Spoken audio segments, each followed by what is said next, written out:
মধ্যপ্রাচ্যে আবার যুদ্ধের আগুন, একদিকে ইরান, অন্যদিকে ইসরায়েল। প্রশ্ন একটাই, এই যুদ্ধের শেষ কোথায়, কে জিতবে? আর সবচেয়ে বড় প্রশ্ন, কুরআন কি এ সম্পর্কে কিছু বলেছে? হাদিস কি ভবিষ্যৎ সম্পর্কে কোনো ইঙ্গিত দিয়েছে?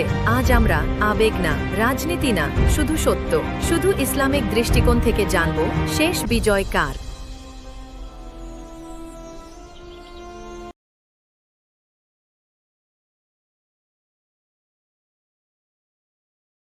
মধ্যপ্রাচ্যে আবার যুদ্ধের আগুন, একদিকে ইরান, অন্যদিকে ইসরায়েল।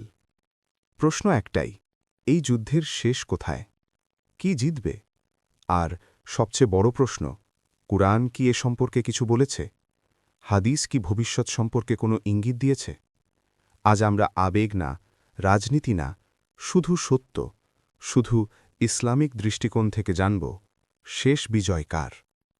বর্তমান বিশ্বে ইরান এবং ইসরায়েলের উত্তেজনা নতুন কিছু না, বরং এটি বহু বছরের দ্বন্দ্ব।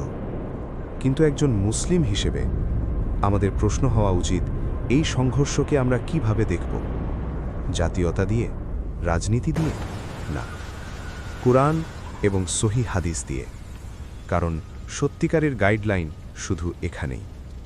ইসরায়েল একটি রাষ্ট্র যা 1948 সালে প্রতিষ্ঠিত, আর ইরান একটি শক্তিশালী মুসলিম দেশ।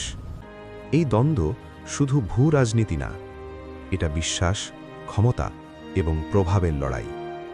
কিন্তু ইসলাম আমাদের শেখায়, সব যুদ্ধের বিচার শুধু বাহ্যিকভাবে করা যায় না। আল্লাহ বলেন, তোমরা কোনো কিছুকে অপছন্দ করো, অথচ তা তোমাদের জন্য কল্যাণকর হতে পারে। অর্থাৎ আমরা যা দেখি তার পেছনে আরও গভীর হিকমা থাকে। কুরআনে সরাসরি ইরান বা আধুনিক ইসরায়েলের নাম নেই, কিন্তু নীতিমালা আছে। আল্লাহ বলেন, নিশ্চয়ই আমি ঈমানদারদেরকে সাহায্য করব। এখানে একটি বিষয় পরিষ্কার, শেষ বিজয় কোনো দেশের না, শেষ বিজয় শুধু ঈমানদারদের।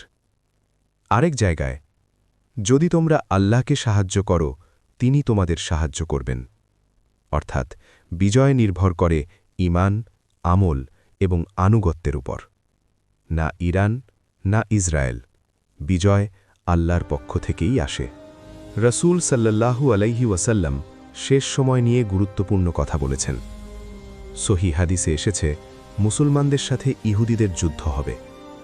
কিন্তু খুব গুরুত্বপূর্ণ বিষয়, কোথাও বলা হয়নি ইরান জিতবে বা কোনো নির্দিষ্ট দেশ জিতবে, বরং শেষ বিজয় হবে ঈমানদারদের, যখন তারা সত্যিকারের ইসলামে ফিরে আসবে।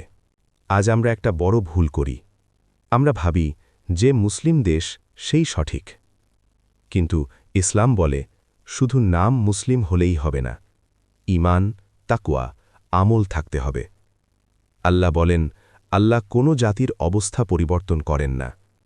বিজয় বাহিনীর না, বিজয় ঈমানের। তাহলে আমাদের করণীয় কি? উত্তেজিত হওয়া, পক্ষ নেওয়া? না, সত্য জানতে হবে, দোয়া করতে হবে, নিজেকে ঠিক করতে হবে। রাসূল সাল্লাল্লাহু আলাইহি ওয়াসাল্লাম বলেছেন, দোয়া হল মুমিনের অস্ত্র। আজ সবচেয়ে বড় যুদ্ধ আমাদের ঈমানের যুদ্ধ, আমাদের আমলের যুদ্ধ। শেষ সময়ে দাজ্জাল আসবে, বড় বড় যুদ্ধ হবে, কিন্তু শেষে হযরত ঈসা আসবেন, সত্য প্রতিষ্ঠিত হবে।